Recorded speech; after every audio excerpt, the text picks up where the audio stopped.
설 연휴에 구속된 이병모 청계재단 사무국장, 영장 심사를 앞두고 있는 다스의 협력업체 이영배 금강 대표. 이들은 이 전 대통령을 오랫동안 가까이서 보좌하면서 재산을 관리해온 금고지기로 불립니다. 검찰은 두 사람을 조사하면서 도곡동 땅과 다스의 진짜 주인이 이명박 전 대통령이라는 여러 정황과 비밀스럽게 조성된 뭉칫돈을 발견했습니다. 이 과정에서 이 전 대통령의 아들 시영 씨와 큰형 이상은 씨가 핵심 수사 선상에 올랐습니다. 이시영 씨는 지난 2013년 이상은 씨의 아들 동영 씨에게 요구해서 도곡동 땅 매각 대금 10억 원을 받아간 사실이 밝혀졌습니다. 검찰은 또 다스와 다른 협력업체들이 이시영 씨가 사실상 주인인 다스의 협력업체인 다운에 123억 원을 담보 없이 지원한 혐의도 파악했습니다. 도곡동 땅과 다스가 이 전 대통령과 직접 관련됐다는 중요 증거가 될 것으로 보입니다. 검찰은 이 전 대통령의 큰형 이상은 씨와 처남인 고 김재정 씨가 소유한 다스의 지분 71%도 실제로는 이 전 대통령 소유일 것으로 판단하고 있습니다. 이병모 씨와 이영배 씨 두 금고지기는 검찰 조사에서 이 전 대통령의 차명재산 관리 내역을 털어놓고 이시영 씨 지원 경위를 진술한 것으로 알려졌습니다. 이에 따라 검찰은 이 전 대통령 조사에 앞서 이시영 씨와 이상은 씨를 불러 도곡동 땅과 다스의 소유관계를 따져 묻고 이 전 대통령 혐의를 특정할 방침입니다. 수사 흐름으로 볼 때 이르면 설 연휴가 끝난 직후 늦어도 이달 안에는 소환돼 조사가 이루어질 전망입니다. 20대 총선에서 국민의당에 몰렸던 호남의 표심은 지난해 대선에서는 더불어민주당 문재인 후보에게로 옮겨갔습니다. 당과 대통령의 높은 지지율이 아니라 좋은 후보, 좋은 정책으로 승부하겠습니다. 집권 민주당의 호남 지지율은 고공행진을 거듭하고 있지만 바른미래당과 민주평화당도 자신감을 잃지 않고 있습니다. 호남의 표심이 더는 특정 정당에 쏠리지 않을 것이란 믿음 때문입니다. 영남은 호남에 비할 수 없을 정도로 지역주의 투표 성향이 옅어졌습니다. 민주당이 보수의 심장 대구 경북에서도 약진할 조짐을 보이자 자유한국당은 그야말로 비상이 걸렸습니다. 여기에 불이 붙어야지 그 불은 충청으로 가고 경기로 가고 서울로 간다. 부산, 경남, 울산은 민주당이 어느 정도 선전할 것인가에 관심이 모아지는 가운데 중도를 표방하는 바른미래당도 한국당의 자리를 호시탐탐 노리고 있습니다.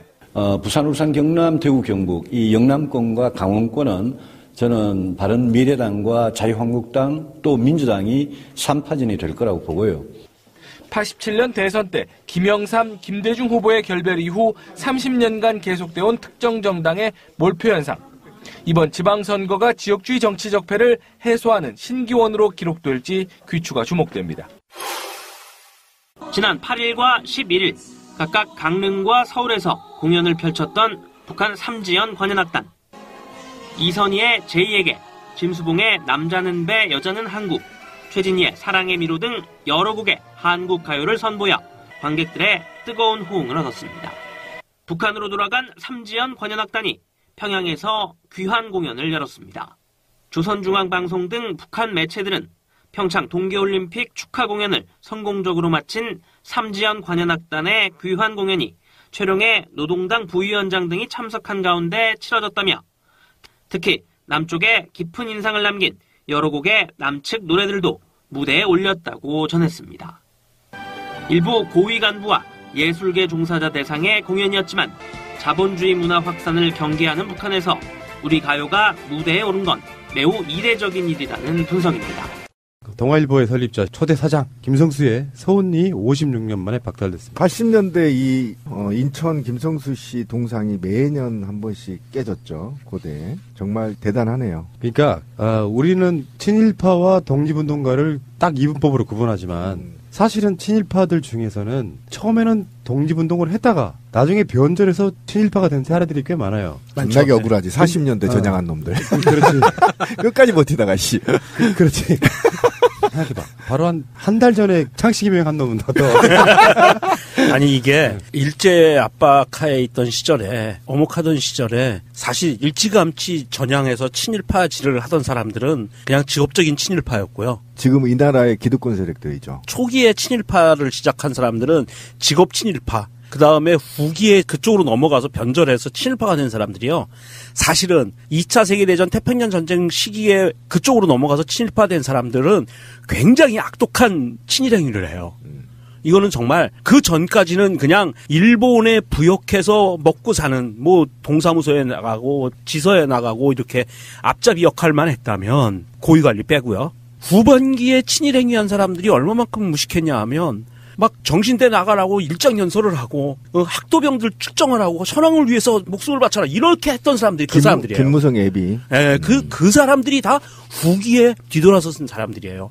그만큼 아주 결정적인 시기에 변절하는 사람들이 제일 무서워요. 우리 하태경 이런 사람들 보듯이. 그러니까 한때 독립운동을 했으나 훗날 전향에서 적극적인 친일활동을 한 사실이 드러난 일제강점하 반민족행위 진상규명법에 관한 특별법상 친일 반민족 행위자로 지정된 게 2009년입니다. 그게 그렇죠. 이제 민주정부의 유산 같은 건데 그런데 그 후로 서훈을 취소했다는 얘기가 없었어. 아무 조치도 안 했죠. 문재인 정부 들어서서 그걸 시행한 거예요. 장지현 선생 알죠? 히일리아 방송대국의 유명 장지현, 윤치영 당시 초대 우리나라 내무부 장관, 이정욱 전 동국대 이사장 등등 해서 19명의 서훈을 취소했다고 합니다. 그런데 이게 법원 판결이 확정되지 않았다는 이유로 아직까지 그걸 안 하고 있다가 이번에 대법원이 친일행위를 한 게 맞다 이렇게 판결 내려주니까 이번에 서훈이 취소가 된 거죠. 13일 날 취소가 됐습니다.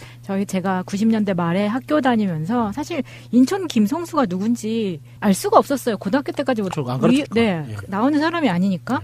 근데 학교를 들어갔더니 뭐 학교에 있는 동상도 관심도 없었고. 근데 수업 시간에 어떤 교수가 들어와서 이런 얘기를 하는 거예요. 우리 할아버지가 인천 김성수다. 저기에 동상이 있는 그렇게 얘기를 하는 거예요. 자기가 손자라면서. 그래서 그 사람이 대단한 사람인가? 라고 생각했죠. 그냥 뭐 학교만 설립하고 그런 줄 알았는데 그러더니 나중에 그 사람이 이명박의 파워맨 중에 하는 나중에 대통령 외교안보 수석 비서관이 되는 거예요. 그 교수가. 그 사람이 김병국이에요. 그래서 조금 알아봤더니 나중에 이 인천 김성수의 증손자가 누구냐면 지금 이건희의 딸 중에 이서현 있죠. 이서현하고 결혼한 김재열. 이 사람이 그렇게 또 연결이 되더라고요. 역시 다 끼리끼리 노네요. 네. 이 동아일보라는 신문사 자체가 사실 그 일본이 우리나라를 강점하고 난 다음에 무력 통치에서 문화 통치로 넘어가는 시기에 이 문화 통치의 한 방법으로 언론 자유를 보장하겠다라는 명목으로 몇 개의 신문사를 창간하도록 허용을 하잖아요. 거기에 이제 일종의 바지 사장 개념으로 김성수가 초대 사장으로 들어갔던 거죠, 동아일보에. 그래서 일제강점 하에 동아일보, 조선일보 신문들을 지금 찾아보면, 언론재단에 찾아보면 다 PDF로 데이터베이스가 돼 있어요. 그래서 바로 검색하면 다 볼 수 있거든요. 정말 재밌습니다. 그게 나는 음모론 제기해봐요. 근데 뭐냐면은 조선일보 입장에서는 엄청 빡친 거예요. 친일의 상징 같은 거잖아. 이 사람들은 막. 근데 우리나라에서 조선과 동아가 대표적인 중앙에 들어오는 건 나중 일이니까 한참 산업화 이후에 들어온 거니까 조선 입장에서는 마치 김성수는 독립운동한 거 같고 그래서 왜 실제로요 1987년 민주화 전까지만 해도 동아일보는 야당지였어요. 그러니까 조선일보하고 비교되는 1987 영화를 보면 동아일보 기자들이 특종하고 막 그러잖아요. 네. 그렇죠. 그러니까 조선일보 입장에서는 당시 일가의 친일 행각은 누구나 다 아는데 마치 동아일보는 김성수 같은 사람들이 독립운동해서 마치 민족주의인 것처럼 또 반대편에 있는 거예요. 그러니까 조선일보가 어떻게 당시 일가의 친일 행적을 지울 수는 없잖아. 다 알려졌는데. 그러니까 김성수의 친일 이력을 대대적으로 까면서 동아일보도 자기 편으로 끌어들였다. 난 이런 음모론을 제기해보는 거야. 동의합니다. 멋지지 찬성. 않아요? 예, 한표 추가합니다. 그래서 이서훈 취소된 거에 대한 기사는 동아일보는 아직 내질 않았어요. 아직 안 냈어요. 이렇게 중요한 뉴스를. 어쨌든 우리 성수도 사실은 한때는 또 했었어요. 10년대 저는 또 독립운동도 했었고. 그런데 아까 우리 말하신 대로 어쨌든 문화 정치 시대, 문화집권 시기에 배신하게 되는 거잖아요. 그러니까 사실은 강점기의 중반부부터 배신하기 시작합니다. 그래서 굉장히 악랄하게 김성수가 많이 했어요. 그 김성수가 하는 짓들은 뭐 다 나와 있으니까 알겠지만 중일 전쟁의 정당화하는 방송을 직접 김성수가 하기도 하고 뭐 이래서 이제 고대 출신들 친구들도 매번 하던 짓이요. 성질나면 김성수 동상 흉상이라고 하나요? 끄집어내고 매년 했었거든요. 거기에 대해서 어쨌든 아직도 지금 서 있는데 이것도 사실은 제거해야 되고 예. 하나하나씩 해나갔으면 좋겠습니다. 우리나라 역사의 여러 가지 비극들 중에 그런 친일파들이 나중에 또 사학을 세우고 언론사를 세우고 해서 사학 90%가 친일파들이 세운 거죠. 우리나라의 그 왜곡된 교육을 또 시켜왔던 그런 부분도 있고요. 알겠습니다. 변절하면 또 뭐 우리가 알아주다시피 김성수만 변절한 게 아니에요. 이 시대에도 변절이 계속되고 있는데 변절의 아이콘 하태경 이야기를 하겠습니다. 김문수를 뺨치는 하태경이죠. 그러니까 하태경 자체가 이제 뭐 흔히 말하면 운동권 출신의 뭐 좀 더 독하게 말하면 정말 진짜 주사파 뭐 이렇게까지 표현되는 바로 그런 인물인데 이 하태경이 지금 김일성 가면 논란 정치권에서 촉발시킨 당사자 아닙니까? 누가 보도했건 간에 저런 정도 뉴스를 슬쩍 받아가지고 오케이 김일성 가면이로군 이런 단편적인 인물이 사실 가끔씩 이제 여러분 속지 마십시오. 뉴스공장 같은데 나오는 하태경 보면은 또는 박근혜나 이렇게 자유한국당 홍준표 깔 때는 그런 게 좀 쓸만한 부분이 있긴 있는데 대표적으로 이 사람이 갖고 있는 악랄함은 결국에는 수구 세력들끼리의 싸움에서 자기들이 선점하자는 의미에서 그쪽을 까는 거지. 유전자 자체가 변절로 만들어진 아까 좀 전에도 그런 얘기 있었잖아요. 변절하는 놈들이 더 독하게 된다. 예. 왜냐하면 자기의 순수성을 보여줘야 되기 때문에 자기의 백그라운드들 더 위에 있는 사람들이 볼 때는 훨씬 더 악랄하게 까줘야 이 사람의 순수성을 믿는 거예요. 이쪽으로 넘어온 거에 대해서. 최소한 이런 자들은 색깔론 같은 거 끄집어내지 않고 뭐 문재인 정부의 복지지가 어쩌다 뭐 이렇게 말한다면 모를까. 정말 택도 없는 이야기로 김일성 가면이라고 이야기를 해놓고는 결론적으로 말하면 그런 표현을 썼어요. 근데 진짜 열받는 게 이런 거야. 처음에 이야기했던 게 11일 날 김일성 가면 논란에 대해서 하태경이 그때 했던 말이 이거란 말이에요. 국민과 언론이 김일성 가면으로 인식하면 김일성 가면인 거죠. 국민 정서를 고려한 응원이 되도록 적절한 조치가 필요합니다. 국민과 언론이 김일성 가면으로 인식하면 김일성이다. 아니 이 후레자식 같은 새끼는 저 확 열받네요.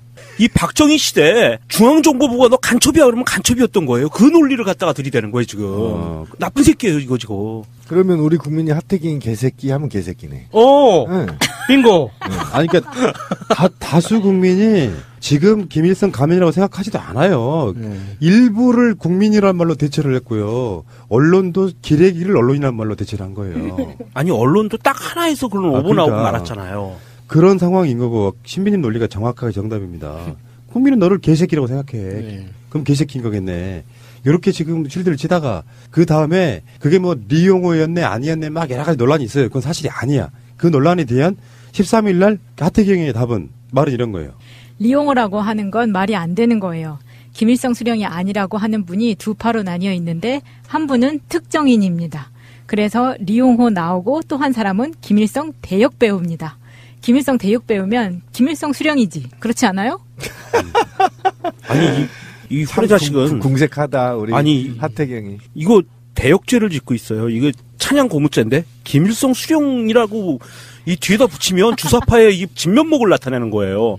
이거 찬양 고무죄로 넣어야 될 것 같아요. 핵심은 아니고요. 요즘 그 하태경이 하는 행동들을 보면 자기가 이렇게 커질 줄 몰랐나 봐요.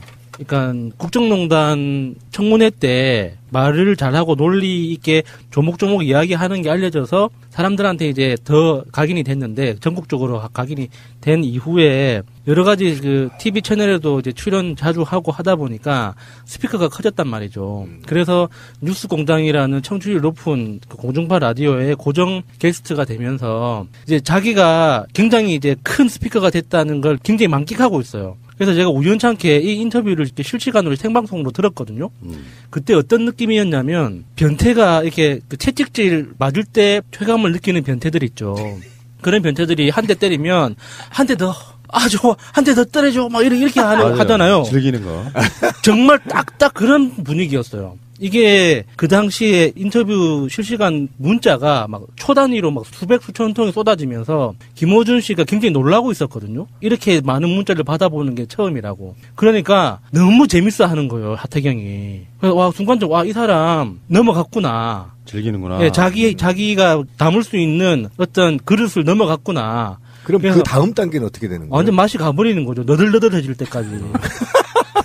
그럼 누가 되는 거예요? 그 다음에는 변희재 되는가? 변희재? 정치인들이 이런 게 좀 있어요. 반대쪽 진영한테 공격을 당하면 굉장히 훈장처럼 여기는 부분이 있습니다. 그러니까 반대쪽에서 하태경을 아무리 공격해봐야 하태경은 그게 자기가 잘하고 있다는 증표라고 계속 이야기를 할 거예요. 분명히. 근데 저는 이렇게 생각해요. 팟캐스트도 아닌 지상파인 김어준의 뉴스 공장이 1일 달리고 있는 현실 아닙니까? 네. 가슴 아픈 현실이고요. 문제는 하태경을 패널에서 빼야 됩니다. 왜 그러냐면 이게 지상파이기 때문에 방송법에 규제를 받죠. 그래서 김어준 뉴스 공장 제작진도 어쩔 수는 없는 거예요. 편파 방송이라는 소리 들으면 바로 취소돼 버린다니까. 벌점 먹다 보면 취소돼요. 방송이 없어지는 거야. 그러니까 갖다 앉혀놓기는 해야 되는데 하태경 같은 자들을 꼭 써야 되냐고요. 안 그런 패널들도 있거든요. 조금 더 나은 애들. 얘는 내가 봤을 때는 그냥 저질이야, 그냥 저질. 그러니까 이게 변절의 역사라는 게 있기 때문에 사람들로부터 막 그런 쪽으로 많이 인정받고 싶어 하는, 그래서 좀 발언이 더 세지고 이런 것들을 보면서 이런 자들이 일종의 이제 또 다른 형태의 관종 아닙니까? 예. 관종인 상태로 계속 남들의 말, 내가 봤을 때는 그 변태가 채찍 맞는 거 그런 스타일이 아니고요. 이 사람은 바바리맨인데 여고 앞에서 바바리를 쫙 펼쳤을 때 여고생들이 놀라는 거, 그걸 즐기는 거지, 사실은.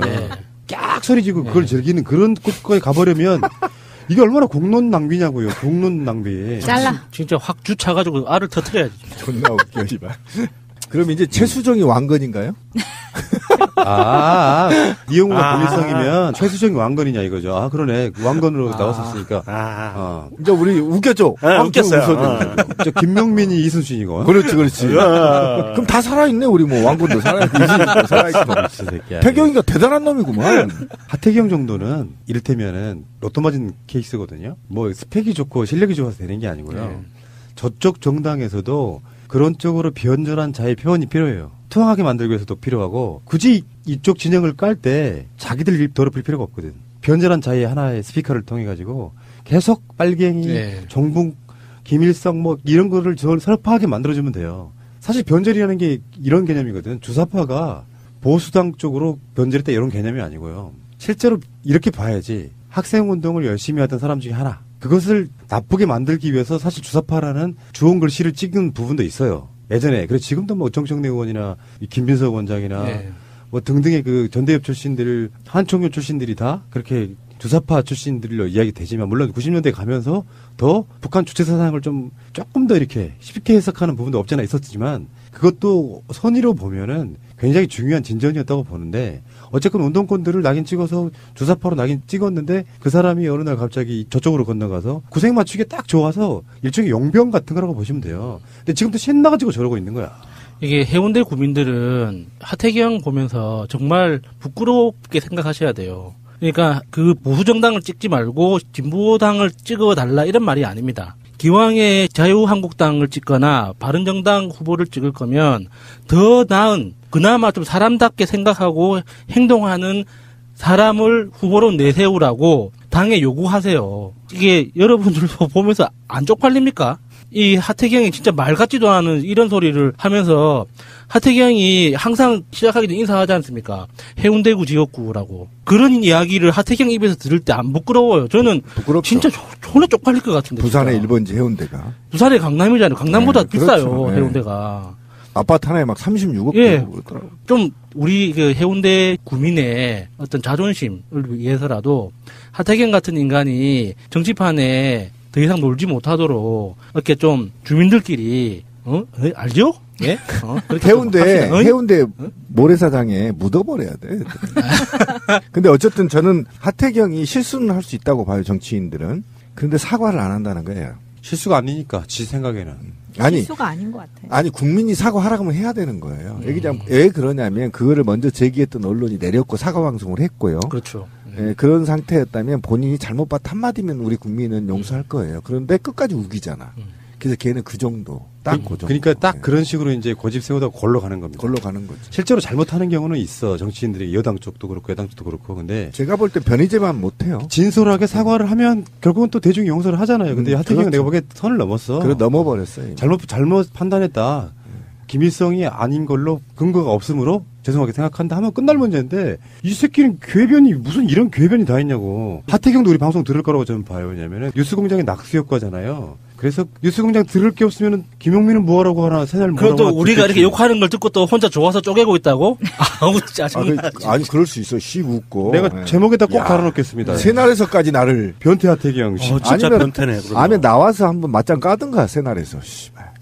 모래로 터지기 싫으면. 자, 어쨌든 간에 명절에 여러분들 내려가시면요. 밥상이란 게 그런 거 아니에요. 지금 현재 부산 쪽에 사시는 분들. 야수님 말이 딱 맞죠. 우리를 대표하는 정치인, 우리 심부름꾼인데 하는 짓은 완전 변태. 이런. 그리고 다른 건 몰라도 아직 젊은 운동권 출신의 국회의원이라고 하면 이쪽에 있든 저쪽에 있든 최소한 색깔론 제기하는 새끼는 개새끼예요. 그걸로 지금까지 친일파들이 우리나라를 지배해왔던 거 아닙니까? 그렇죠. 에이씨. 근데 그런 자가 저 수구당에 노른자 이 땅에 공천을 받으려면 얼마나 뭔가를 열심히 했겠어요. 그렇지 않겠어요? 그쪽에 있는 쟁쟁한 정치인들이 그 공천만 받으면 당선된다는 그 땅에 오죽했으면 공천해줬겠냐요. 이쪽에 온갖 정보를 다 갖다 줬겠죠. 뭐 그런 것도 있을 거고 아무튼 그럴 겁니다. 예. 안녕하세요. 영화로 배우는 인문학 박희정입니다. 안녕하세요, 피디님. 네, 안녕하십니까. 네, 새해 처음 뵙네요. 그러니까요. 새해 복 많이 받으시고요. 새해 복 많이 받으세요. 마차님. 안녕하세요, 마차입니다. 마치 새 명절에 지금 방송하는 것처럼. 가증스러워, 진짜. 한복 곱게 차려입고. 안녕하세요, 한쌤. 네, 떡국을 너무 맛있게 먹은 한창세입니다. 연중곰탕에 끓여주셨어요? 예. 오색 떡국과 연지연 곰탕으로 만든 떡국. 좋아요. 네, 네. 어떻게 연휴는 잘 보내셨어요? 재충전 좀 하셨어요? 근데 오프닝 듣고 마음에 안 들었어요, 저는. 왜요? 명절은 전쟁이지 어떻게 그게 휴식이 될 수 있어요? 한국인들에게 명절은 휴식이란 개념이 어떤 사람한테 있어요, 그게? 저는 부모님 뵙고 오면은 물론 이제 오갈 때는 몸은 힘들긴 하지만 마음은 휴식, 따뜻함. 시댁이어도요? 저 시댁에도 그래요. 그 박혜진 선생님 아까 뭐 7시간에서 10시간 걸렸다고 말씀하셨는데 네. 저는 26시간 걸린 적이 있어요. 와, 나보다 더 하신 분을 오늘 처음 봬요. 제가 방송으로 나갔던 이야기인데 네. 총각 때 네. 관광버스 타고요. 22시간. 와. 그때 옆에 앉아있던 남 모르던 여자가 네. 먼저 말을 걸어오는 사태. 너무 힘들고 지겨우니까 이거 드세요 하고 첫 번째 휴게소에서 이미 먹을 거 사갖고 왔더라고요. 아이고, 안 그랬으면 정말 22시간 동안 말 한마디 안 하고 화장실만 왔다 갔다 해야 되는. 너무 힘든 상황이죠. 저는 운전을 또 여기서 운전하면 제가 또 이렇게 분노 게이지가 올라가요. 쌍욕하시죠? 나 안 받아 보여. 우리끼리는 뭐 착한 척 하시지만 운전자 잡으면 아니요, 저는 다른 운전자한테 분노 게이지 올라가는 게 아니고요. 제 옆에 있는 남편한테 올라가요. 듣고 계시죠? 운전 잘 안 해줘요? 매너가 없어요. 면허가. 왜? 아니, 결혼할 때 자기는 이제 뭐 환경을 생각해서 운전면허를 안 딴다. 멋있는데? 네. 전공도 뭐 미생물학 이쪽이니까 그런 뜻이 있구나. 정말 멋지다. 저 이렇게 생각을 했거든요. 근데 집들이 하는데 연구소 직원들이 다 들어온 거예요. 그러면서 3번을 시험 봤는데 실기에서 다 떨어졌대. 이 방송 꼭 들으시기를. 정말 인간 내비게이션이긴 한데 운전을 안 하니까 본인은 항상 제가 운전사잖아요. 저를 데리고 저를 뭐 모시러 오는 게 아니라 그런 경우 있죠. 남편 회식하고 술 먹고 데리러 오라고 하는 경우 있었어요? 네, 술을 안 먹어서요. 그것까지 했으면 아마도 저는 화냈을 거예요. 저는 그거를 중고등학교 때 엄마 따라서 엄청 많이 아빠를 데려 다녀가지고. 근데 실제로 이제 고향 내려갈 때 운전하는 거는 제가 얼마나 질리도록 해봤겠어요. 네. 고향이 먼 게 나는 이렇게 싫은 건지도 몰랐어. 그렇죠. 너무 멀어. 근데 운전할 때는 옆에 앉은 사람이 정말 잘해야 돼요. 운전하다 보면 이제 막 길이 막히면은 거의 뭐 밟았다가 갔다가 밟았다가 갔다가 졸립고 엄청 지겹거든요. 네. 그때 보조를 정말 잘해줘야 되는데 제일 얄미운 게 어느 시간 되면 다 자. 근데 이게 부부가 이렇게 면허증이 있으면 네. 나눠서 하면 좋거든요. 번갈아서 하면 근데 좋지. 이런 식으로 정반대의 경우 면허증이 없는 경우가 되면 오르락 내리락 할 때 다 운전해야 되잖아요. 이건 민폐예요. 그러면 이런 상황에서는 차라리 남편이 KTX 표 같은 걸 막 끊어가지고 그렇게 쉽게 갈 수 있는 방법을 찾아줘야지. 어떻게 여자분한테 그거를 오르락 내리락 다 운전을 시킵니까? 아, 제가 이 점수 딸 일이 한 번 있네요. 우리 집사람이 우리 애들하고 이제 같이 고향에를 내려가면 그렇게 시간이 많이 걸리잖아요. 절대 잠을 안 자요. 그리고 계속 이야기를 하고 또 아이들한테 어깨 주물러라 그러고 왜 막 그러면서 계속 보조를 맞춰주는 거예요. 갈 때까지. 네, 저 지금까지 그렇게 살았어요. 정말로. 박기정 쌤 남편 한번 잘 들어주세요. 네. 맞아요. 잘 들어야 돼요. 속상해요. 그래서 그 휴게소에서 너무 피곤하니까 근데 뭐 지금은 기차를 타고 다니지만 그때는 젊었으니까 막 운전하고 광주 내려간단 말이에요. 시댁을. 와, 올라올 때 못 와요. 그래서 휴게소에서 잠들었는데 아침이더라고. 명절에 또 잠 제대로 자는 것도 아니잖아요. 내려가서도 눈치 보이고 잠자리 바뀌면은 좀 선잠 자고 그러면 피곤하지. 맞아요. 근데 그 면허증이 없단 말이야? 계속 꽂히네. 면허 딸 생각도 없어요. 아, 트라우마가 있구나. 떨어졌을 때 느낀 충격이 너무 커가지고 취업 포기하는 것처럼 운전을 포기하게 되는. 네, 그렇습니다. 여보 미안해. 그래서 저는 좀 물어보고 싶어요. 저는 시댁을 갔다 오면 마음의 그런 위안과 따뜻함, 재충전을 하고 오는데 나만의 재충전 방법은 무엇일까? 우리 PD님은 어떤 재충전의 방법이 있는지? 그냥 바람 쐬기. 좀 마음이 심란하고 그럴 때는 예전에는 술 먹었고요. 지금은 고향 내려가면 이제 한적하게 걸을 수 있는 뭐 이런 공간들 속에 할 일 없이 그냥 천천히 걸어요. 그게 제 유일한 재충전, 스트레스 해소 이런 방법 중에 하나예요. 한가하게 그냥 목적지 없이 그냥 터벅터벅 걸어가 보는 것. 좋다. 네. 마차님은요? 아, 저는 술, 담배도 안 하고, 뭐, 딱히 이렇게 때려 부시고 막 이렇게 하고 싶은데 그걸 못하니까 생각해봤는데, 인터넷 쇼핑? 지름신? 아, 근데 지르진 또 않아요. 네. 아이 쇼핑만. 마차님 내가 보기에 명품 연구? 그쪽에 너무 잘 알아요. 그러니까. 연구만? 연구만 합니다. 구입은 안 해? 그래서 이명박이 뭘 바르고 나오는지 다 알아. 뭘 바르고 나와요? 샤넬 복숭아 메이크업 베이스. 아, 그래요? 그걸 보면 안다니까 깜짝 놀라 진짜. 아니, 저도 찾아보고 한 거예요. 그거는. 그리고 TV나 이런 데서 또는 그 유명한 국회의원들의 정치인들이 하고 나오는 가방 이런 걸 다 알아요. 놀라운 능력. 인정합니다. 한 쌤은요? 저는 이제 서울 살 때는 그 장흥 유원지를 이렇게 쭉 차를 갖고 올라가면 무슨 유스 호스텔 앞에 보면 이렇게 옛날에 거기 산 정상에가 이렇게 라면도 팔고 커피도 팔고 이렇게 뭐 옥수수도 팔고 한 데가 있어요. 거기 올라가서 눈 쌓인데 참 내려다 보든지 보고 커피 한 잔 먹고 내려오고 이제 지금은 이제 믿음을 가진 뒤에는 이제 뭐 통성기도도 하고 그렇습니다. 아, 저는 제 성격의 어떤 문제점을 하나 발견을 했는데요. 그러니까 누군가 계속 얘기를 해요. 뭐 날씨가 추워. 이건 이렇게 해야 돼. 근데 전혀 그게 안 들렸던 계속 얘기했다고 하는데 나는 전혀 들어본 적이 없는 그런 기억이 제가 경험을 했습니다. 제가 지난번 홍콩을 여행을 잠깐 갔다 왔는데요. 아이와 함께 너무 추운 거예요. 홍콩이 지금 봄날이라고 누가 얘기를 했나요?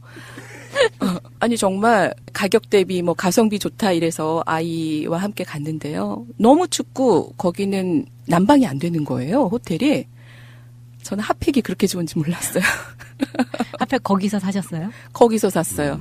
핫팩을 침대 시트에다가 어떻게 위에다 2개 아래 이렇게 해서 정말 전기장판처럼 했는데요. 우리 평창도 지금 올림픽 중이잖아요. 평창에 5종 세트 중에서 핫팩이 들어간다고. 네, 발 핫팩, 손 핫팩 다 있더라고요. 네. 아, 핫팩 처음 써봤는데 정말 따뜻하고 좋더라고요. 요즘에는 손난로라는 게 있어요. 저도 갖고 다니는데 배터리 겸용으로 쓸 수 있는 거. 저는 켜놓으면 꽤 따뜻해요. 핫팩은 사용하고 버리고 일회용이잖아요. 네. 근데 전기 그 난로 요거는 충전해 쓰는 거니까 훨씬 더 편하고 냄새 안 나고 좋더라고요. 핫팩은 약간 냄새가 납니다. 타는 냄새. 그래도 저는 정말 요긴하게 그때 가서 잘 쓰고 왔습니다. 아, 우리 지난주 송강호 전도연 주연의 밀양 영화 보면서 와, 전도연 씨는 어떻게 저런 연기를 할 수 있을까? 가슴속에서 끓어오르는 그런 눈물 연기, 아픔, 또 아이도 없는 분이잖아요. 연기자니까. 당시에는 미혼이었고. 그러게. 네. 이게 전도연은 이런 느낌이 있어요. 한국인의 정서 속에 원래부터 느낌이 약간 비련의 여주인공 느낌이 좀 있는 그런 캐릭터예요. 생김새가. 만약에 밀양의 역할을 예전에 전통적 미인이었던 뭐 황신혜라든지 정윤이라든지 이런 분들이 하면 어울렸을까 하는 부분도 있거든요. 사실 전도연의 외모는 그렇게 막 매연하게 아름답다 이런 과가 아니고 상당히 일반인스러운데 그중에서 뭔가 독특한 매력을 갖고 있는 그런 캐릭터라서 그 역할이 전 정말 잘 어울리는 역할이었다고 생각해요. 애초에 전도연을 보면 슬픈 일이 없어도 눈물 나는 그런 얼굴이 좀 있다는 거죠. 왜 접속에서도 보면 뭔가 우울한 캐릭터로 이렇게 등장을 하는 거잖아요. 아픈 사랑을 나누고 이런 상태에서 아무리 즐거운 연기를 해도 뭔가 슬픔이 배어있는 것 같은 그런 느낌이 좀 있어요. 감독들만이 캐치하는 그런 그 사람만의 삘 이런 게 있단 말이에요. 그러니까 그런 역할이 맡겨지는 거죠. 저는 어떤가요? 왜 자꾸 갖고 이렇게. 아니 저는 전도연을 볼 때 그런 비련의 느낌은 없고 그냥 해맑고 밝아 보인다 생각했는데 그런 눈이 있다고 하니까 전 밝죠. 넘어갑니다. 예.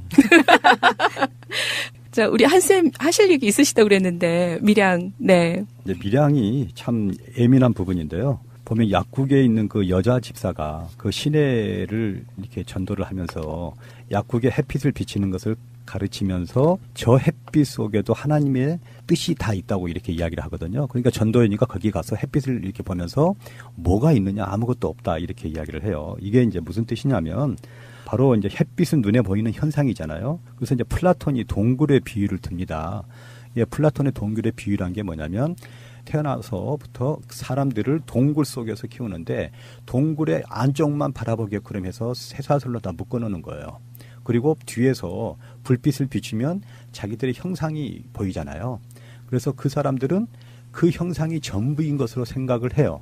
그러다가 한 사람이 쇠사슬을 풀고 동굴 밖으로 나와보면 전혀 지금까지 생각하고 느껴보지 못했던 세계가 있거든요.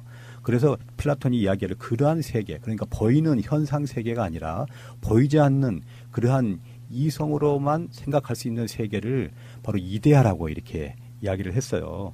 그러면서 보이는 현상의 세계는 소멸되고 없어지지만 이데아의 세계는 영원히 존재한다. 그래서 영원 불멸설이 있거든요.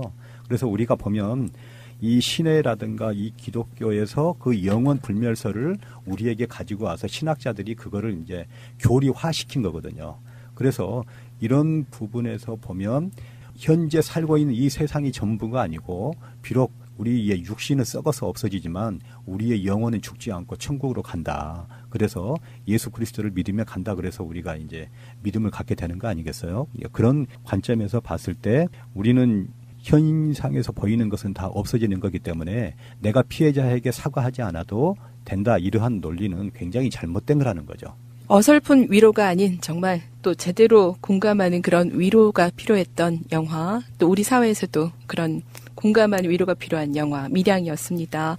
자, 이번 주 박스오피스 인문학 순위 변동이 있을까요, 마차님?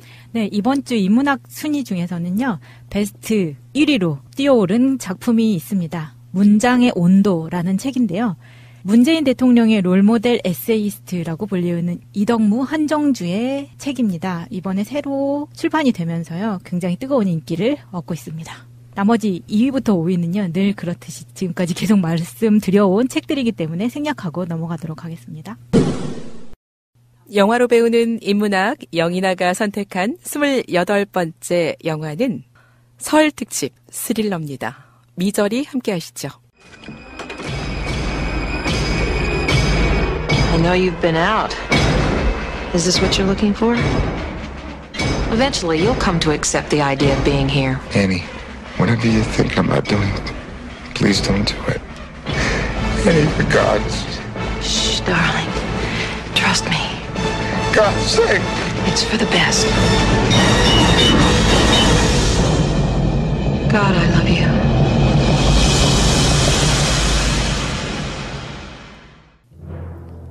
주인공 폴 셸던은 미저리 시리즈로 단숨에 베스트셀러 작가가 됩니다.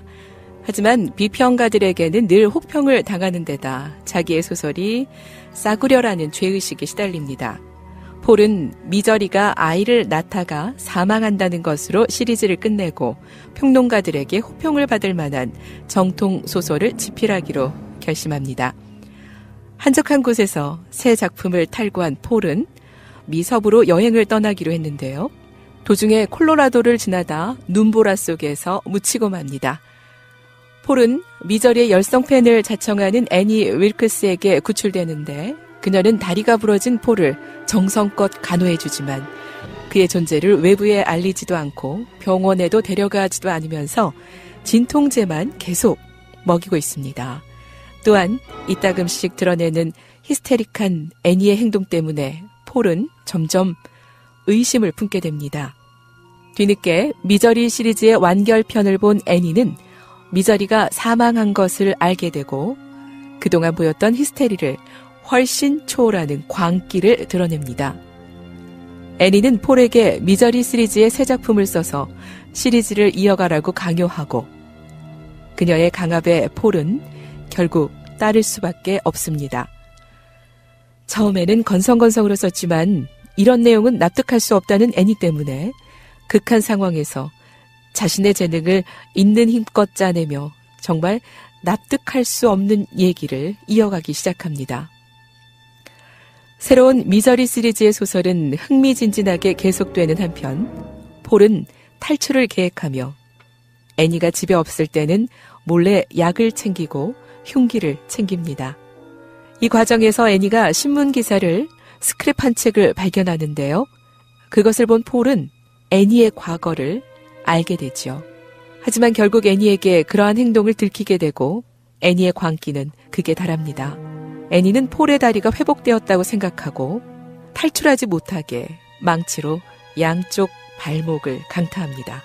게다가 실종된 폴을 찾으러 애니의 집까지 온 보안관은 수상한 소리를 듣고 폴을 발견하지만 애니가 쏜 총에 맞아 폴 앞에서 그만 죽고 맙니다. 끔찍한 상황 속에서 마침내 소설 탈고 직전까지 오지만 애니는 소설이 탈고되는 대로 폴을 죽이고 자신도 자살하려는 계획을 세웁니다. 그러나 이를 알아챈 폴은 소설을 탈고한 직후 갑자기 원고를 불태워버리고 이를 막으려는 애니의 빈틈을 노려서 공격합니다. 아주 처절한 싸움 끝에 폴은 총상을 입지만 가까스로 애니를 죽이고 탈출하는 데 성공하죠. 뉴욕에 돌아온 폴은 죽음의 위기 속에서 쓴 미저리 신작을 발표하며 폭발적인 반응을 얻습니다. 그러나 그녀에 대한 트라우마는 계속 남아있죠. 마지막 레스토랑 씬은 영화를 보는 사람들조차 아찔한 장면이었습니다. 영화 미저리 이렇게 마무리됐습니다. 스토킹의 정수를 보여주는 영화였어요. 미저리는 뭐 이제 그 각종 예능 프로그램에 소재로도 많이 쓰였죠. 집착한 어떤 그 악마적인 집착? 네. 그때 보니까 양희은 씨 동생 양희경 씨하고 누구죠? 신들린 그 사이코 연기를 같이 보였던 이경규 씨가 폴로 나오고 SBS에서 패러디할 때 시네마 천국이라고 일요일 밤에 뭐 이렇게 했고 그다음에 뭐 이경애 씨 아시죠? 이경애 씨 지금 살을 굉장히 많이 빼서 다이어트를 해서 예쁘시던데 그때는 이제 애니 역을 했던 캐릭터 버렸네 이제. 압권이 있죠. 신동엽 이영자 콤비 딱이죠. 그렇게 해서 너무 웃겼는데 SBS에서 패러디한 미저리에서는요 그 애니를 죽이는 방법이 전기 콘센트 있잖아요. 그걸 코에다가 꽂아가지고 죽였다는 거예요. 그래서 너무 웃겼던 그런 기억이 납니다. 네. 그 스토킹? 네. 그런 집착 성향은 사실 누구한테나 있어요. 이게 좀 도가 지나치다 없다 뿐이지. 왜 이런 거 있잖아요. 내가 열성적으로 누군가를 뒷바라지에서 뭐 예를 들면 사법고시 합격시켰다든지 대기업에 취직을 시켰다든지 하는데 그 남자가 또는 그 여자가 나를 버렸어. 근데 상대방한테 인격적으로 모욕당한 사람이 상대방으로부터 진정한 사과를 듣고 싶어 하는데 안 해. 그러면 이게 이제 집착이 복수의 개념으로 넘어가면서 굉장히 서로 부끄럽게 만들어진 이런 측면. 그러니까 물론 이 영화 속에 나오는 이런 형태는 치료를 받아야 될 부분이 분명히 있어요.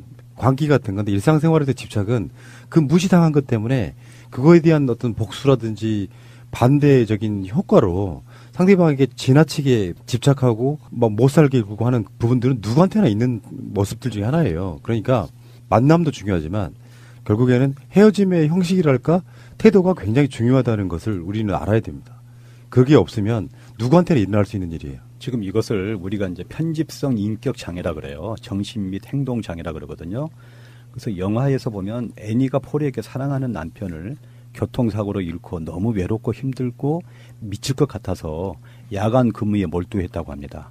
이때 폴의 작품 미저리를 몇 번씩 읽으면서 행복감을 느꼈다고 그래요.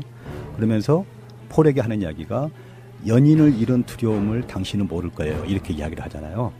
그러면서 전체적인 흐름을 폴이 어느 정도 완쾌되어서 자신이 의도하는 대로 작품이 쓰여지고 또 같이 살기를 원합니다. 그런데 자신은 남성들이 좋아하는 타입이 아니라는 것을 잘 알고 있잖아요. 그래서 폴이 회복되면 자신을 떠날 것이라는 그런 불안감이 항상 눌려 있는 겁니다. 그래서 인격장애란 것은 성격이나 행동이 보통 사람들의 수준을 벗어나서 편향된 상태를 보이는 것이에요.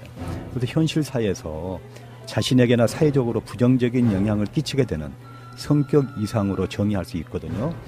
그런데 편집성 인격장애는 타인의 행동을 의심하고 의도를 불신하게 생각하는 겁니다. 적대적이고 완고하면서 방어적이고 친밀감을 느끼기를 회피하고 경직되고 비타협적인 특성을 보이거든요. 남의 말을 있는 그대로 듣지 않고 어떠한 숨겨진 의미가 있다고 봐요. 자신에게 피해를 주는 어떠한 불손한 의도가 있다고 생각하고 상대방과의 거리를 둡니다. 너무 가까이 다가서면 자신이 파괴될 것이라는 불안이 쌓여요. 정당한 근거가 없는 상태에서 남을 의심하고 질투합니다. 감정이 메말라 있어서 늘 냉정하고 긴장되어 있습니다. 편집성 장애를 진단할 수 있는 몇 가지 증상을 보면 좌절과 거절에 대해서 두려워해요. 원한을 지속적으로 품습니다. 의심이 많습니다. 자신의 권리에 대해 강하게 주장하거든요. 자신이 생각하기에 행동이 잘못된 사람에게는 곧바로 따지고 몰아붙입니다. 그리고 의처증과 의부증이 심하고요. 또 자기 중심적입니다. 편집성 인격 장애요, 선생님. 네. 아, 미저리는 정말 무서웠고요. 아니, 계속해서 그렇게 그 작가의 뒤를, 작가의 일거수일투족을 다 감시를 했던 거잖아요. 무섭기도 하고, 또 밖에 나갔다 왔을 때 폴이 이미 나와서 한 바퀴 집을 돌고 들어갔단 말이에요. 근데 모르는 줄 알았더니 애니가 하는 말이 있잖아요. 펭귄은 항상 남쪽을 보고 있었어. 이렇게 얘기하는데 저는 막 소름이 쫙 끼치는 거예요. 그 장면에서 카메라가 비춰주잖아요. 그거를. 네. 저는 이제 캐치를 했거든요. 그리고 여자의 촉각이란 게 굉장해요. 무섭죠. 네, 굉장히 무서워요. 무서워. 그 특히 이제 우리 집사람 같은 경우가 네, 냄새를 엄청나게 잘 맡거든요. 제가 왜 이런 고백을 하냐면 사우나를 가서 비누 냄새가 오면 집에서 알아요. 그리고 퇴근할 때 지하철 10,000원 지하철 있잖아요. 근데 어떤 여자가 여기다 파운데이션을 묻히고 그래요. 와이셔츠에다가. 그러면 나는 죄 없는 그런 원망을 들을 때가 있었어요. 아, 정말이에요. 나는 정말 너무나 억울해. 그리고 이제 회식을 하잖아요. 그러면 서빙하는 아줌마가 또 이렇게 묻혀요. 일부러. 네. 선생님한테만 묻혀요? 다른 분들한테도 묻히고? 근데요, 한쌤. 지금 여자분 두 분도 막 웃는 이유가. 네. 그게 그렇게 변명을 굳이 하시지 않아도 될 것 같은데. 기본적으로 저 만나본 사람으로서 한쌤의 인격을 믿습니다. 네. 이런 걸 보고 이제 마을하고 번전도 못 찾았다 이렇게 이야기하거든요. 전 다른 쪽에서 한번 이야기 한번 해보면 제가 예전에 꽤 오래전에 봤던 영화 중에 더 팬이라고 있어요. 야구 스타를 광적으로 따라다니는 그 팬이라는 건 좀 그런 개념이거든요. 내가 좋아하는 어떤 특정 대상이 있다고 쳐요. 그게 정치인이든 연예인이든 스포츠인이든 간에. 근데 과도하게 몰입하게 되면은 좋아하는 걸로 끝내야 되는데 좋아하는 것을 넘어서 그를 지배하려고 하는 성향이 있어요. 그래서 그 팬이 예를 들면 이런 거 있어. 팬클럽이 2개가 있다고 쳐. A가 있고 B가 있어. 한 특정 인물에 대해서. 두 세력이 싸우기 시작해요. 근데 내가 어느 쪽 편을 들어주냐에 따라서 한쪽은 자기들의 존재 가치를 잃을 수가 있거든요.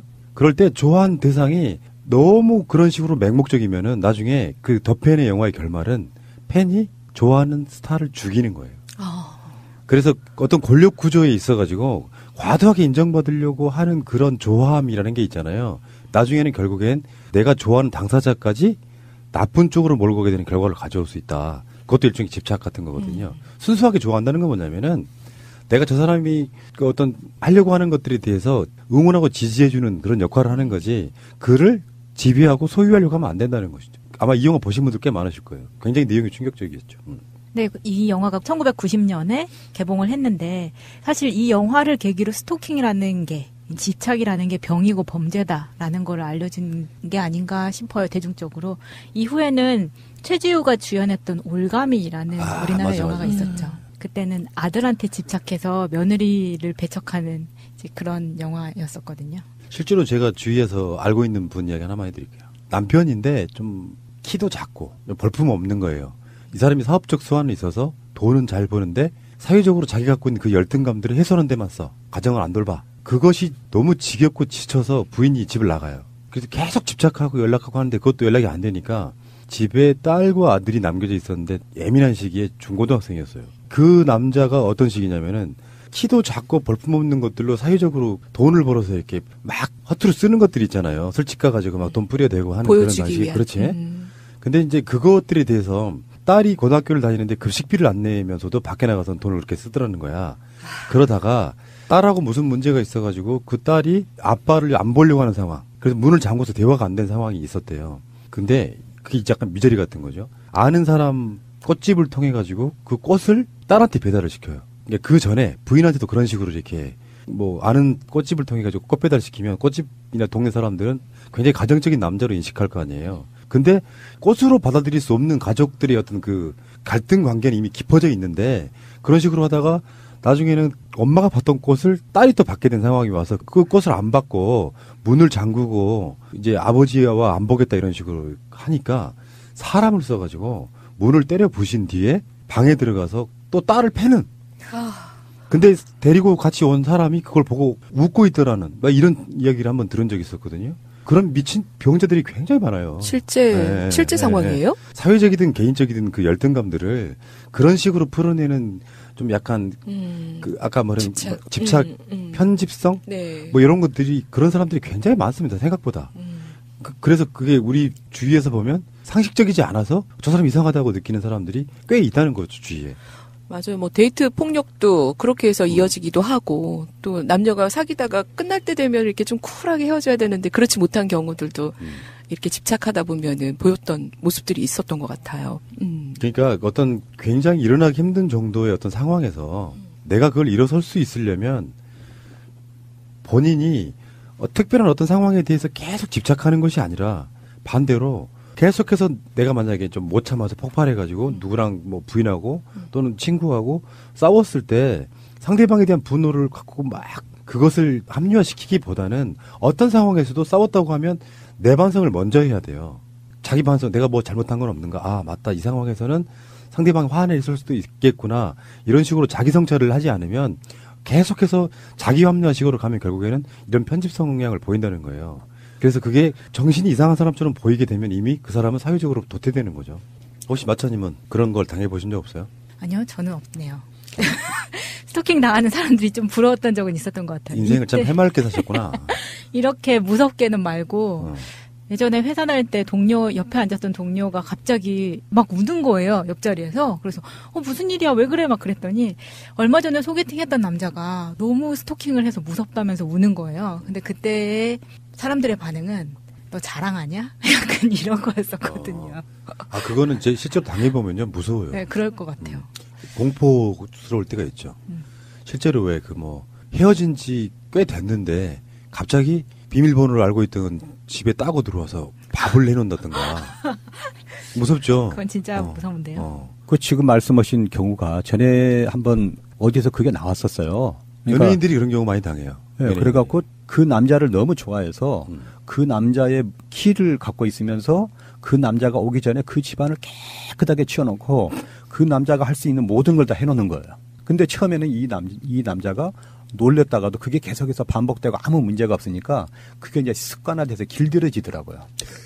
아내는 무서우라고? 네, 참. 그리고 이제 팬들끼리 또 싸웠던 문제는 뭐냐면 김연아 팬들하고 손현재 팬들하고. 네, 그래서 굉장히 치열하게 싸워서 그때 서로가 이제 중재하고 이랬던 거를 제가 본 적이 있어요. 예전에는 그 스토킹이라든지 이런 게 그닥 그렇게 막 범죄로 인식되지는 않았었잖아요. 근데 최근에는 그게 엄청난 범죄라는 것이 사회적 인식이 좀 많이 퍼진 측면이 있고 예전에는 그게 그런 시대를 살았어요. 여자를 밤에 벗삼에 가는 거. 그건 지금 생각하면 어마어마한 납치 범죄잖아요. 근데 그때는 그게 일종의 여자라는 게 소유물로 인식되던 시절이어가지고 그게 이해가 됐던 측면이 있고 그 오랜 전통적인 관념을 아직도 나이 드신 어르신들께서는 뭐 좋아하는 사람끼리 뭐 이렇게 좀 따라다닐 수도 있지 그 정도가 아니라 생활에 불편할 정도가 되면 범죄가 되는 거죠. 그런 이제 문제들이 우리가 어디서 이제 발생이 되냐면 이제 항상 어른들은 그 나이가 어린 사람들에게 자기보다 나이가 어린 사람들에게 훈계를 해야 된다. 그리고 가르쳐야 된다는 그런 강박관념을 가진 사람들이 있어요. 그래서 우리가 지하철을 타고 가다 보면 연세 지긋하신 분들이 그냥 젊은 사람들 보고 괜히 술 한잔 먹고 꼭 뭐인가 이상한 소리를 하는 분들이 있어요. 그런 건 굉장히 잘못됐다고 저는 생각하거든요. 저는 그 팬의 또 다른 의미로 그렇게 집착하는 팬들도 있지만 좋은 이모 팬들, 삼촌 팬들 이런 팬들도 또 많이 있잖아요. 박규정 선생님도 팬이 많던데 보니까. 많더라고요. 네. 근데 지난번 홍콩에 갔을 때 우리 장구경 얘기를 했었잖아요. 거기 투어를 했는데 장구경이 투신한 그 호텔 거기에 머물렀던데 거기는 항상 불이 켜져 있어요. 예. 네. 장구경 팬들이 거기를 영구 임대를 했답니다. 그래서 홍콩 같은 경우에는 신을 굉장히 다양한 신을 믿는데 항상 거기에 올 거라고 생각을 하고 팬들이 거기를 영구 임대를 해서 다른 데는 다 불이 꺼져 있는데 맨 오른쪽 위에 제일 위에만 불이 켜져 있더라고요. 그런 팬들도 있습니다. 반대로요. 가끔씩 이제 팟캐스트하는 뭐 우리들 보고 뭐 팬이에요 하시는 분들이 있는데 네. 다시 말씀드리지만 저는 팬이란 말을 그렇게 좋아하진 않아요. 긍정적인 의미를 떠나서 동등한 입장에서 팬 그러면 약간 수직적 관계의 느낌이 있거든요. 좀 더 높은 사람? 그걸 좋아하고 따르는 사람, 따르는이란 말이 잘못됐다라고 느껴서 동등하게 같이 수평적 관계로 이야기하고 싶다 해서 항상 저는 팬이란 말을 절대 쓰지 마세요. 민망합니다. 애청자라고 해주세요. 맞습니다. 그렇게 이야기를 합니다. 예. 자, 우리 한쌤 인문학 얘기를 좀 더 듣고 싶은데요. 수용미학이 선생님 무슨 뜻일까요? 네, 우리가 이제 영화에서 보면 애니가 미저리를 읽다가 주인공이 죽자 폴에게 다가와서 나쁜 놈이라면서 격하게 화를 내고 인격적인 모독을 주거든요. 그 후에 자신의 의도대로 주인공이 죽지 않는 내용을 쓰라고 강요하면서 또 그 내용을 또 검사하지 않습니까? 이 폴이 작품을 쓸 수 있기까지만 회복되기를 이 애니는 바라는 거예요. 그리고 약물 투여를 통해서 폴의 정신과 건강을 조절하지 않습니까? 바로 이제 과거에는 예술가의 작품을 감상하고 의미를 발견하는 것이 올바른 예술 감상 태도라고 믿었어요. 그래서 이제 이는 전통적으로 생산 미학이라고 이렇게 이야기를 합니다. 그런데 20세기 들어서 미학 연구의 주도적 흐름은 수용자, 즉 감상자가 작품의 의미 결정에 관하여 점점 더 많은 발언권을 얻는 수용과 작용의 미학으로 발전했거든요. 그래서 저자의 죽음이라든가 열린 예술 작품에 대한 논의 등을 통해서 작품의 의미에 대한 작가의 독점적 권력이 점차 붕괴되기 시작했거든요. 그래서 수용자는 이미 생산된 작품의 의미를 결정하는 과정뿐만 아니라 작품의 생산 과정 자체에도 주도적으로 참여하게 된 것입니다. 그래서 영화 미저리에서 보면 폴의 열광적인 팬인 애니가 그의 생명을 구해주고 정성스럽게 간호하지 않습니까? 그리고 폴에 대한 애정은 집요한 편집증으로 돌변해서 폴을 감금하고 그를 폭행하기 시작하고 그녀는 자신의 의도대로 소설을 완성하고 강요하고 점점 난폭해져 가잖아요. 그래서 우리가 보면 이제 TV 드라마의 전개 과정이나 결말이 시청자들의 요구에 따라서 변하는 그런 현상을 보게 됩니다. 인터넷이나 디지털 매체의 발달로 인해서 예술 작품의 생산이나 유통 과정에까지 수용자가 영향력을 행사하고 있습니다. 개인 홈페이지나 블로그, 유튜브 사이트는 누구나 작품에 대한 비평이나 감상문 등을 올리거나 자신의 작품을 발표할 수 있는 그런 기회가 제공되거든요. 이제 수용자는 예술과 관련된 거의 모든 분야에서 커다란 발언권을 행사하고 있습니다. 그런데 현실이 수용자에게 언제나 호의적이기만 한 것은 아닙니다. 아도르노가 계몽의 변증법에서 말한 바와 같이 대중문화와 대중예술 등이 문화산업이 수용자들의 기호를 겸용하고 조정하고 상용화하고 있어요. 문화자본의 이윤 극대화에 함몰되어서 수용자가 철저하게 조정되고 이용당하고 있는 경우가 더욱 증가하고 있는 현실이거든요.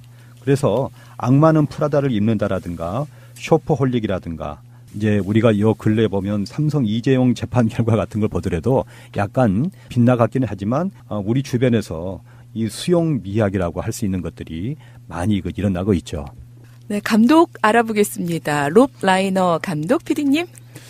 롭 라이너는 부모들 자체가 흔히 말하는 셀럽이에요, 셀럽. 그 미국의 방송계 영화계에서도 유명했던 분들인 것 같고 그 롭 라이너만 해도 벌써 47년생이니까 지금처럼 시스템이 안 잡혀 있을 때의 인물이에요. 그러니까 이분은 내가 보기엔 정말 다재다능한 사람인 거죠. 배우도 했고 제작자도 하고 감독도 하고 뭐 이런 스타일이에요. 그러니까 너무 다재다능한 건데 이런 얘기 하나 드리고 싶네요. 한국에는요. 영화 감독과 배우 사이에 일종의 벽 같은 게 존재해요. 유명한 영화 배우가 감독하는 경우는 드물어요. 아주 특수한 경우에 뭐 이벤트성으로 한번 하긴 하는데 감독의 영역과 배우의 영역이 상당히 확연하게 구분돼서 존재를 합니다. 송강호가 또는 한석규가 설경구가 감독하겠다고 나서지는 않잖아요. 그리고 감독들이 굳이 영화에 출연하려고 카메오성을 제외하고면은 그러니까 그런 측면이 있는데 미국에는 그 당시만 해도 감독도 하고 제작도 하고 하는 이런 사람들이 굉장히 많았던 뭐 그런 느낌이고요. 다른 설명들은 좀 굳이 표현하자 그러면 이 사람이 방송계 쪽에서 인기를 막 끌다가 나중에 회사를 하나 차려요. 영화하고 텔레비전 프로그램을 만드는 회사, 일종의 이제 제작사 하나 차린 거죠. 캐슬록 엔터테인먼트. 여기서 이제 만들기 시작한 게 해리가 셀리를 만났을 때, 미저리, 어퓨 굿맨 이런 건데 이분 자체의 작품들도 이야기할 만한 거리들이 굉장히 많습니다. 그중에 제가 보는 건 견해에서는 어퓨 굿맨이 가장 저는 수작이라고 보는데 그 자기의 어떤 필모그래피를 쭉 보는 과정에서 미저리는 굉장히 좀 튀는 측면이 없지 않아 있고요. 뭐랄까 이 사람 필모그래피에서 미저리는 수작이기도 하지만 뭔가 굉장히 튀는 부분이에요. 영화들 전체로 쪽으로 보면 그런 느낌이고 이분의 이야기를 뭐 깊게 한다기보다는 하나만 말씀드리고 싶은 게 우리 녹음실에 보면은 저기 17살의 버킷리스트라고 있잖아요. 네. 이 버킷리스트 관련해가지고 만든 영화가 이분의 럼라이너에 버킷리스트 죽기 전에 꼭 해보고 싶은 것들 뭐 이런 영화가 있습니다. 그래서 지금 세월호 아이들이 죽기 전에 뭔가 좀 해보고 싶어 했던 것들을 실제적으로 콘서트로 만들어서 했던 게 바로 17살의 버킷리스트라는 거거든요. 새가 날아든다가 이제 여기에 어떤 홍보를 맡았던 기억이 나는데 마찬가지로 버킷리스트 죽기 전에 꼭 하고 싶은 것들 이 영화에 보면 한번 꼭 보시라고 말씀드리고 싶은 게 아까 말한 어퓨기움맨 말고도 이분의 수작으로 느껴지는 게 일단은 잭 니콜슨 그리고 모건 프리먼이 두 사람이 나와가지고 영화 자체를 끌어가거든요. 그런 관점에서 한번 보시길 바라고요. 한국 감독이 아니기 때문에 이분의 영화를 또는 작품을 꾸준히 봐왔던 이런 느낌으로 설명하기는 좀 어렵다는 말씀을 꼭 드리고요. 이분의 영화 자체가 제가 봤을 때는 또 다른 의미의 어떤 천재형 감독이 아닌가 싶어요. 장르를 불문하고 영화 잘 만드는 감독 중에 하나다. 지금도 활동을 하고 있는 걸로 알고 있는데요. 더 승승장구하시기 바랍니다. 버킷리스트 다시 보고 싶습니다. 네. 제임스 칸 1940년생이고요. 너무 불쌍했죠. 우리 소설가 주인공 폴 역을 맡았고 대부 1편에서 장남 역을 맡았었어요. 그때 강렬한 연기를 보였는데 조금 배우로서는 불행했네요. 뭐 약물 중독 또 여러 가지 일이 있어서 좀 사라져 있다가 이 미저리로 복귀에 성공하고 흥행도 성공을 했습니다. 뉴욕에서 유대인 독일 이민자 부모에게서 태어났고요. 또 젊은 날의 이 칸은 열성적인 스포츠맨이었대요. 퍼니레이디, 바바라 스트라이샌드와 함께 출연을 했고요. 미저리에서 캐시 베이츠가 아주 빼어나게 표현한 집착적인 스토커에 의해서 방 안에 감금된 소설가의 역 맡아서 너무 잘했고요. 이 범죄 스릴러 더 야드의 성격 배우로 또 성격 배우도 아주 훌륭하게 해냈습니다. 제임스 칸 함께 하셨고요. 캐시 베이츠요? 네, 80여 개의 다작을 한 배우입니다. 미저리 이 영화로 아카데미 골든글로브 여우 주연상을 수상을 했고요. 이전에 유명했던 영화에 주연 혹은 조연으로 많이 출연을 했던 배우라서 얼굴을 보면 딱 아실 거예요. 이전에 타이타닉. 그쵸. 예. 백만장자. 네. 여기에서도 나왔었고요. 어바웃 슈미트, 프라이드 그린 토마토. 근데 뭐 미드에서도 다양하게 나오기 때문에 이분이 저는 미저리를 후에 다시 봤을 때 이 사람이 이 사람이었구나 이런 느낌을 받았었는데요. 꽤나 많은 영화와 방송으로 활동을 하고 있는 분이네요. 예전에요. 저희 이 미저리 영화를 보고 PD님 그런 얘기 안 들으셨어요? 저희는 가장 큰 욕이 미저리 같다. 머저리는 아니고? 미저리스럽다. 맞아요. 네, 그런 얘기 있었어요. 그러니까 사람 성격 나름인데 좀 통 크게 가시는 분들도 있고요. 어떤 사람들은 뭐랄까 작은 거에 집착해서 결국에는 약간 좀 괴물처럼 변하는 경우도 있습니다. 근데 그게 혼자 만들어진 게 아니고 누군가가 분명히 그 원인을 제공하는 사람들이 이 환경에 있다는 거예요. 사람 자체는 존재 가치가 중요해서 상대방을 어떻게 대하느냐, 물론 병적으로 원래 그런 사람도 일부는 있겠지만 다수 생활에 있어서는 어떤 누군가 괴물을 만들었을 때는 분명히 환경적 요인, 누군가의 영향이 있다는 말씀을 꼭 드리고 싶어요. 그래서 배척한다기보단 왜 그런지 감싸면서 뭔가 사회가 치료해야 될 필요가 있다, 저는 그렇게 생각합니다. 인도의 한 사원에는요, 노쇠로 만든 커다란 등잔거리가 천정 중앙에 매달려 있어요. 여기에는 작은 등잔을 올려놓을 수 있는 100개 정도의 받침이 있습니다. 그리고 사원 안은 보통 때는 깜깜하다가 예배자들이 한 사람 한 사람 들어올 때 밝아집니다. 그 이유는 어두운 밤길을 걸어올 때 들고 온 램프를 등잔거리에 올려놓기 때문이지요. 한 사람만 있을 때는 마치 성냥불처럼 희미하다가 그 빛이 하나하나 모여 결국 대낮처럼 환해집니다. 혼자가 아닌 여럿일 때 더 아름다운 빛을 발하고 더 큰 힘을 발휘할 수 있다는 걸 말해주는데요. 우리는 이미 지난 겨울의 경험으로 알고 있지요. 그 경험이 헛되지 않도록 더욱 하나 돼서 또 서로에게 힘이 되는 시간들 만들어 갔으면 좋겠습니다. 다시 한번 여러분 인사드릴게요. 여러분 올해는 정말 좋은 일만 가득했으면 좋겠어요. 새해 복 많이 받으시고요. 영화로 배우는 인문학 영인아 28번